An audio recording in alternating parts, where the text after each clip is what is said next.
Traditional snack నా స్టైల్లో ఎలా చేయాలో చూపిస్తానండి మీకు ఇవాళ.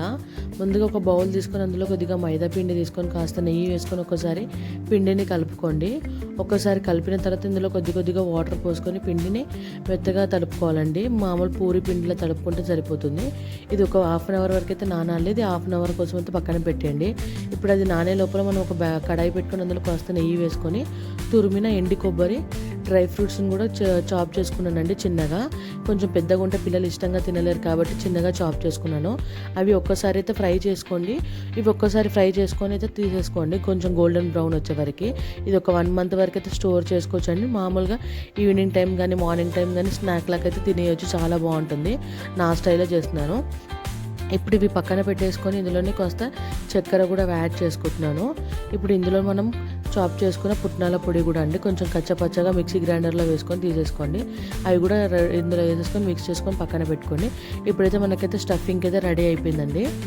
ఇప్పుడు నానబెట్టిన పిండిని రౌండ్ బాల్స్ లాగా చుట్టుకోండి. ఇప్పుడు ఒక్కొక్క బౌల్స్ని తీసుకొని మామూలు పూరీలు మనం ఎలా తాల్చుకుంటామో అలా తాల్చుకోవాలి. ఇప్పుడు ఒక్కొక్కటి తీసుకొని అందులో స్టఫింగ్ని ఫిల్ చేసుకోండి. ఫిల్ చేసుకున్న తర్వాత ఫోల్డ్ చేసుకొని మామూలుగా ఫోక్తోనైతే చేస్తున్నానండి. దీనికి ఒక స్పూన్ ఉంటుంది స్పెషల్గా, దాంతో డిజైన్ చేసుకోవచ్చు. లేదనుకున్న వాళ్ళైతే ఫోక్తో కూడా చేసుకోవచ్చు అండి. దేంతో చేసుకున్నా కానీ చాలా బాగుస్తాయి. నేనైతే 2 యూజ్ చేసి చేసుకున్నాను. 2 కూడా ఓపెన్ కాకుండా మంచిగా వాటర్ పెట్టుకొని ఫోల్డ్ చేసుకొని మంచిగా ఫోక్తో అలా ఒత్తుకోండి. లేకుంటే నార్మల్గా దానికి ఒక స్పూన్ ఉంటుంది డిజైన్ కోసం, దాంట్లో కూడా చేసుకోవచ్చు. అలా అన్నీ ఒకటేసారి రెడీ చేసుకొని ఆయిల్ హీట్ ఎక్కిన తర్వాత ఒక్కొక్కటిగా ఫ్రై చేసుకోండి మీడియం మంట మీద. కొంచెం మీడియం మంట మీద గోల్డెన్ బ్రౌన్ వచ్చే వరకు అయితే ఫ్రై చేసుకోండి. క్రిస్పీగా చాలా బాగుంటుందండి. ఇంకోటి ఏంటంటే 1 month వరకు స్టోర్ ఉంటాయి. ఇవి పాడవవి. ఇవి కీర్ కాంబినేషన్లో తింటే కూడా చాలా బాగుంటాయండి. గోల్డెన్ బ్రౌన్ రాగానే తీసేసుకోండి. నచ్చితే మాత్రం subscribe to my channel. Bye.